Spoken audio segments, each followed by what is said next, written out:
निकिता नेगी जी, नमस्कार। नमस्कार। अ, सबसे पहले मैं बात करूं कि केंद्र सरकार या राज्य सरकार तमाम कन्याओं को लेकर, बच्चियों को लेकर, बेटियों को लेकर बहुत सारी योजनाएं लेकर आती हैं, लेकिन ज़मीनी स्तर पर वो बहुत नज़र नहीं आती हैं। लेकिन जिस तरह से आप कार्य करते हैं, जिस तरह का आपकी टीम कार्य करती है और ज़मीनी स्तर पर हम देखते हैं अक्सर कि आप हमेशा चर्चाओं में रहती हैं। पहली बात तो मैं सवाल दूसरे करूंगा, लेकिन मैं आपसे जानना चाहता हूं ये प्रेरणा आपको आई कहाँ से? प्रेरणा मेरे को कहाँ से आई है, सबसे पहली चीज़ ये है कि मुझे बहुत अच्छा लगता है बच्चों के लिए, महिलाओं के लिए काम करना। क्योंकि मैं खुद एक महिला हूँ और मुझे पता है कि महिलाओं का जो जीवन होता है वो कैसे कठिन परिस्थितियों से जुड़ा होता है। जी। इसमें हमेशा आगे आने की इच्छा मेरी हमेशा रही है। और मैं बचपन से जो हूँ, मेरा बहुत अच्छा मतलब अंदर से एक इच्छुक होती थी कि कहीं पे भी मैं कहीं पे भी वर्क करूँ, किसी के साथ भी वर्क करूँ तो उसको इस क्षेत्र के बारे में जागरूक करूँ और लोगों को बताया जाए कि बेटी बचाओ बेटी पढ़ाओ जो है केवल एक उद्देश्य को बोलने से नहीं, उसको पूरा करने से ज़रूरी है। जी। बहुत सारी मुश्किलें भी आती होंगी इस काम को करने में, तमाम सारे ज़मीनी से जो आप काम करते हैं, तमाम सारी दिक्कतों से भी रूबरू होना पड़ता होगा। कुछ बताना चाहेंगे इसके बारे में? हाँ, कुछ अच्छी बातें ये भी है और कुछ बुरी बातें भी हैं, क्योंकि जब हम किसी चीज़ के लिए आवाज़ उठाते हैं तो अक्सर क्या होता है, जहाँ अच्छा होता है वहाँ बुरा भी होता है। जी। तो आवाज़ दबाया जाता है, किसी के पक्ष के लिए बात किए जाए तो वहाँ विपक्ष का थोड़ा सा वैसा मामला आ जाता है।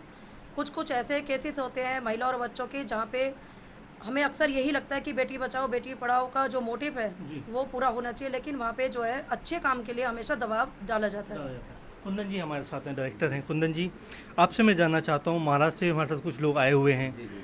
किस मकसद से आए हैं और किस तरह से आपके साथ जुड़ना चाहते हैं, इसके बारे में क्या बताएंगे? जी, जय हिंद जी। मैं Kundan Kharat, director Gordon evidence collection and investment foundation. हम महाराष्ट्र से आए हैं और अभी हमारे साथ में हमारे दीदी शोभा जी चौहान है, जो कि फाउंडेशन की राष्ट्रीय महिला अध्यक्ष है, और जी। दिलीप सालवे जी है, वो भी राष्ट्रीय अध्यक्ष है फाउंडेशन के, और रविंद्र नगराले जी है, और बहुत सारे हमारे साथी है। तो हमारा मकसद ये है कि मैडम निकिता जी नेगी जो है वो तो हमारे एक फेसबुक फ्रेंड थी। फेसबुक फ्रेंड पे से हमारे आज ये दौर आया है कि उनका कार्य देख के, उनकी प्रेरणा देख के आज हम उनसे जुड़े हैं कि बेटियों पे, महिलाओं पे जो अन्याय अत्याचार होते हैं देश के अंदर, वो अन्याय अत्याचार के खिलाफ ये जो लेडी है, यानी कि हम उनको दबंग लेडी कह सकते हैं, क्योंकि वो कहीं अपनी जान की परवाह न करते हुए अगर उनको कोई मैसेज आ जाए, संदेश आ जाए कि मैडम जी ऐसे ऐसी जगह पे ऐसा ऐसा कुछ हो रहा जी। है, तो वो अकेले बाइक पे निकल जाती है और ऑन द स्पॉट जाके वहाँ पे जो भी आला अधिकारी रहते हैं उनको इस बात की वो सब ये करते हैं। और हमारे महाराष्ट्र के अंदर भी ऐसे मामले बहुत से हुए। हमारे जो राष्ट्रीय अध्यक्ष है शोभा जी, वो भी मैडम जी की प्रेरणा पे ही काम करती है।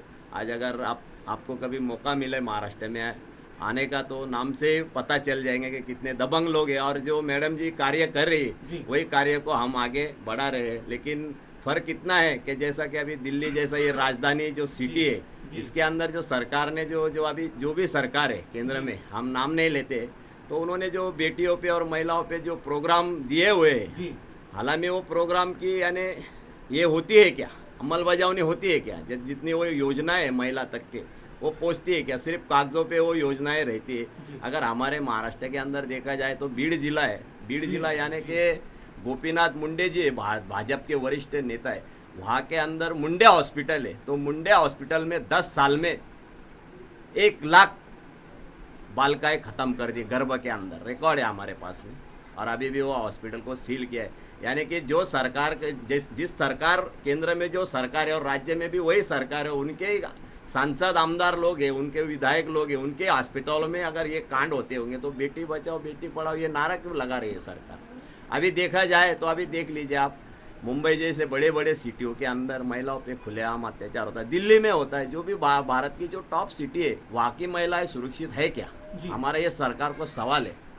और और हमारा फाउंडेशन का जो हेतु है, मुख्य हेतु ये है कि जो महिलाओं पे, यानी कि छोटे छोटे गांवों में जब महिलाओं पे अत्याचार होते हैं ना, तो वो मामले वही रफा दफा किए जाते हैं, और ऐसे मामलों में जो पुलिस का जो सहकार्य मिलना चाहिए वो वास्तविकता में मिलता नहीं। अगर समझ लो कि हमारे मैडम जी निकिता जी है, शोभा जी, अगर कोई मामला उनको सामने आया, अगर वह स्पॉट पे पहुँचते हैं तो पुलिस लोग क्या बोलते हैं, आप अपना काम कीजिए, हमें अपना काम कर, यानी कि पुलिस का जो सहकार्य है वो इस मामले में मिलता नहीं। यानी कि ऐसा समझ ले कि इसमें बहुत बड़ी मिली जुली रहती है, और पुलिस लोग ऐसे मामलों में ना ये देखते नहीं कि ये महिला है क्या, ये बेटी, इसको न्याय मिलना चाहिए, वो नहीं देखते कि वो क्या बोलते हैं, हमको न्याय मिलना चाहिए भाई। क्या यानी कि जो पीड़ित के तरफ वो लोगों का ध्यान नहीं रहता।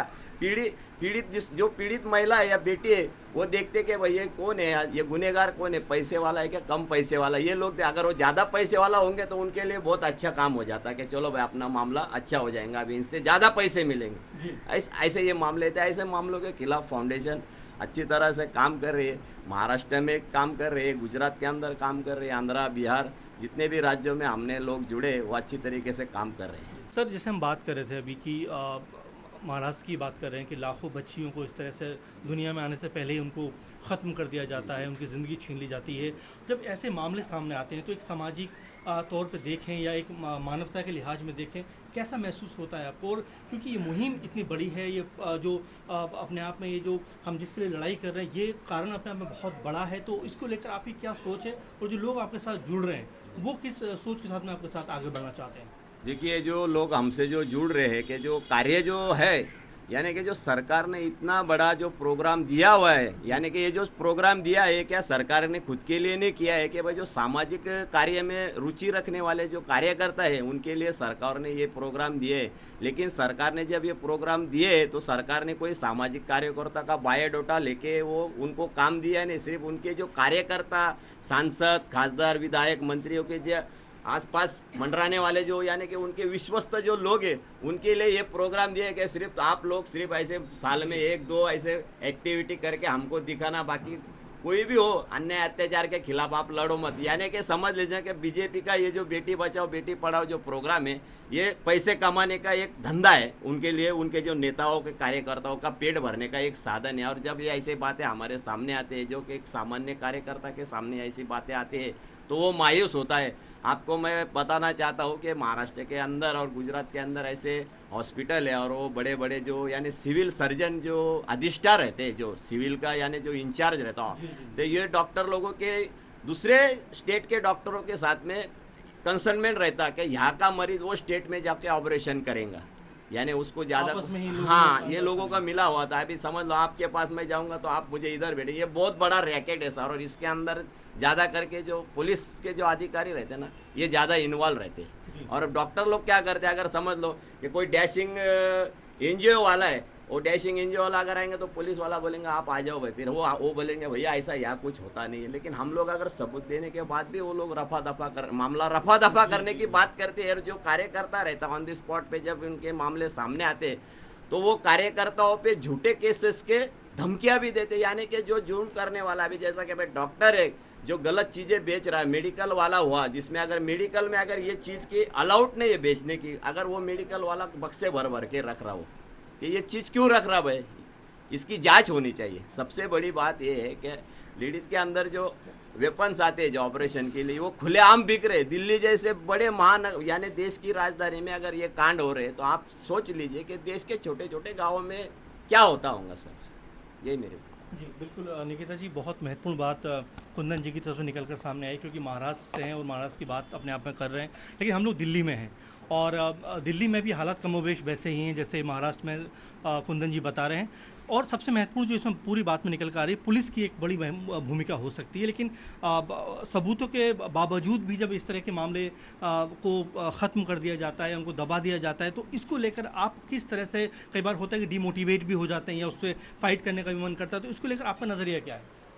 देखो, मेरा नज़रिया तो केवल इतना ही है कि जो इंसान जैसे कहीं पे भी सूचना मिलती है, और हमें जो हमारी फाउंडेशन है यहाँ दिल्ली में लगभग हम लोग इसी विषय पे काम करते हैं। बहुत सारे मेडिकल स्टोर है जहाँ पे बिना जो प्रिस्क्रिप्शन होता है डॉक्टर का, उसके जो है किट देते हैं, अबॉर्शन किट। ठीक है, ये मेरे समझ लीजिए, ये मेरे बाएं हाथ का खेल समझ लीजिए या मेरे बाएं हाथ का काम समझ लीजिए, क्योंकि हमें पता लगने की देर होती है। कहीं से भी अगर हमें कुछ भी कंप्लेन कहीं से भी आती है तो हम विभाग को बता के अपना इस काम को भी करते हैं जी।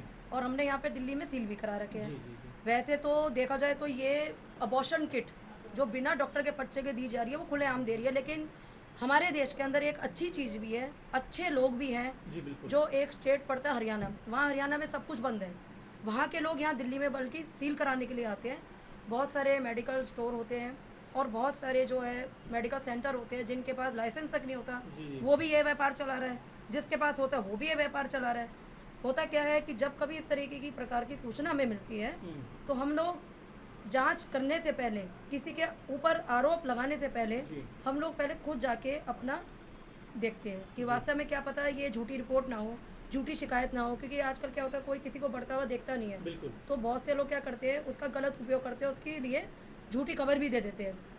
तो कहने का मतलब ये है कि अगर हमारे पास सबूत है और अगर हम फाइट करना चाहें तो बिना सबूत के तो हम कर नहीं सकते। इसीलिए हमारी फाउंडेशन का नाम भी जो हमने एविडेंस लगा हुआ है, एविडेंस कलेक्शन। तो कलेक्शन इकट्ठे करने के लिए थोड़ा वक्त जरूर लगता है, लेकिन उसको साबित करने के लिए सालों साल लग जाते हैं।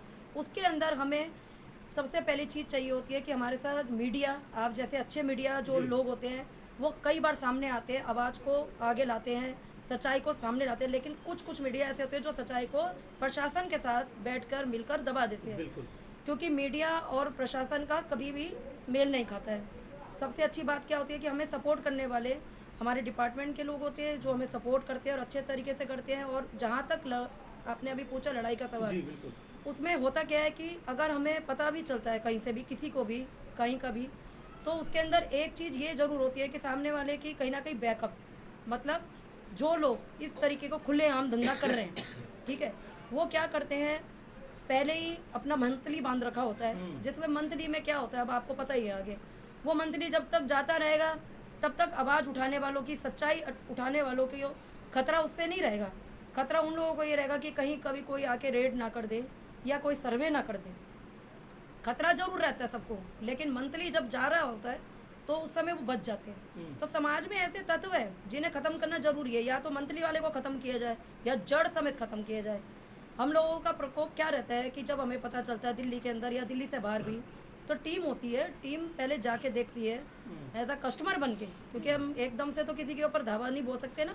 जब तक कस्टमर नहीं जाएगा बनकर तो सच्चाई कैसे पता चलेगी। अभी बहुत सारे लोग हमारे पास हैं, काम कर रहे हैं, खुलेआम हो रहा है दिल्ली के अंदर, लेकिन खुलेआम कब तक चल रहा है ये मीडिया भी जानती है, प्रशासन भी जानता है। और जब तक ये खुलेआम चलता रहेगा तो ये बेटी बचाओ बेटी पढ़ाओ का उद्देश्य पूरा नहीं होगा। जी निकिता जी, इसके अलावा अलग अगर मैं एक सवाल पूछूं आपसे, क्योंकि मैं देख रहा हूं बहुत सारे फ़ोटो, बहुत सारे काम के अपने चित्र लगे हुए हैं, उसमें से एक आपका मुझे नज़र आ रहा है कि धरती के भगवान किसान। और किसानों पर जिस तरह से लखीमपुर में आपने देखा कि ट्रैक्टर चलाया गया, उनको उनके ऊपर जीप चलाई गई, उनको उनकी जान ले ली गई और तमाम तरह से इसको कवर अप करने की भी कोशिश की जाती रही, पूरे मामले को कैसे देखते हैं? छुपाया जा रहा है ना, जो असलियत है वो छुपाया जा रहा है। आज आशीष मिश्रा को सरेंडर किया गया है, लेकिन आज क्या है, आज कभी खुलेआम घूम रहे हैं। वो परिवार के बच्चे तो वापस नहीं आ सकते, वो बड़े बुजुर्ग तो वापस नहीं आ सकते, वो तो चले गए। लेकिन हाँ, किसान के बिना कोई रोटी जो है डिजिटल नहीं होगी, और किसान हमेशा लड़ाई लड़ता रहेगा। और अभी तक जब तक तीनों काले कानून वापस नहीं लिए जाते, हमारी लड़ाई जारी रहेगी। निकिता जी, लास्ट सवाल आपसे मैं करना चाहूँगा कि आपने बहुत बड़ी लड़ाई लड़ी है भ्रूण हत्या के खिलाफ, आप इसको हर लेवल पर लड़ना चाहते हैं। हमारे युवा को खासकर आपका संदेश क्या होगा, क्योंकि बेटी बचाओ बेटी पढ़ाओ के नारे तो दिए जाते हैं, लेकिन ज़मीनी स्तर पर वो कोई बहुत ज़्यादा कारगर साबित नहीं हो पा रहे हैं। ऐसे में जब तक युवाओं तक ये बात ना पहुँचे, यानी कि जब तक अवेयरनेस का कहीं ना कहीं हम सोचें कि वो नज़र ना आए, तब तक इसकी बहुत ज़्यादा परिणाम को हम वो सकारात्मक नहीं मान सकते। इसको लेकर आप क्या सोचते हैं? सबसे पहली चीज़ एकता होना चाहिए। जी। कोई अगर बड़ा जिसको पोस्ट मिलता है, फाउंडेशन से मिले या किसी भी, आप किसी के साथ भी किसी डिपार्टमेंट के साथ जुड़े, अगर किसी को बड़ा पद मिला है, अपने कार्य को अपनी समाज में पहचान बनाना केवल अपना पद लेके बैठने से नहीं होगा। उसको आगे पहचान और उसको अंजाम देने के लिए एक आगे पूरा परिवार इकट्ठा करना पड़ेगा। वो परिवार जा जाके अलग अलग क्षेत्रों में जहाँ भी पे है अपने टीम बनाए, टीम वर्क करे, अवेयरनेस करे, इस तरीके से बढ़ेगा। कुंदन जी, आपसे मेरा आखिरी सवाल होगा कि महाराष्ट्र से आप आए हैं, अब इसके बाद अगला कदम आपका क्या होने वाला है? देखिए, अभी हमारा अगला कदम तो यही होने वाला है कि जैसे कि जो भी चल रहा है उसके खिलाफ आवाज़ बुलंद करना, और सर्व सामान्य जो महिला है उनको